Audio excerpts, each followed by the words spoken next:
हाय, नमस्कार.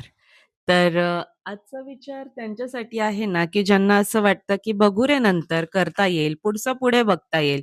पुढचं पुढे कधीच नाही बघता येत. जे आहे ते आत्ता आहे, या क्षणी आहे. जग, मर आणि मस्त वेळ घालव आणि हेच आहे सत्य. तर अ, असा आहे विचार हा, की पैसे कमवता येतील रे परत. शून्यातून सगळं उभं करताही येईल परत. पण जर वेळ निघून गेली ना आत्ताही, तर ती परत कधीच येणार नाही रे. जगातली सगळ्यात मौल्यवान आणि सुंदर गोष्ट आहे ती तुमची वेळ. ठीक आहे, चांगली वाईट कशीही, पण ती तुमची आहे.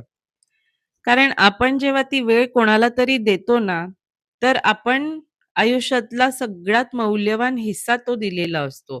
आणि तो हिस्सा असा असतो ना, की आपण तो कधीच कव्हर नाही करू शकत. कुठल्याही गोष्टीतून तो कव्हर होऊच शकत नाही. म्हणून जेव्हा तुम्ही कोणाला तरी वेळ देताय तुमच्या आयुष्यातला मैत्रीण, मित्र, आई-वडील, भाऊ-बहीण कुठल्याही नात्यामध्ये तुम्ही जो वेळ देताय ना तुमचा, तर तो अशा लोकांना द्या ना, की तुमच्या खर्च झालेल्या वेळेची त्यांना किंमत राहते.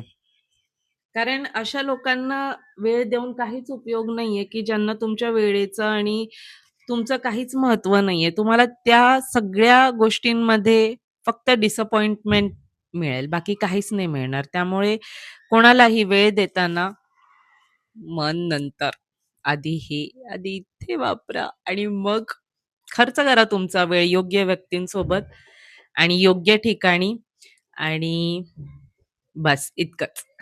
आणि मी वेळ घालवते माझ्या या मंकू मॅक्स सोबत.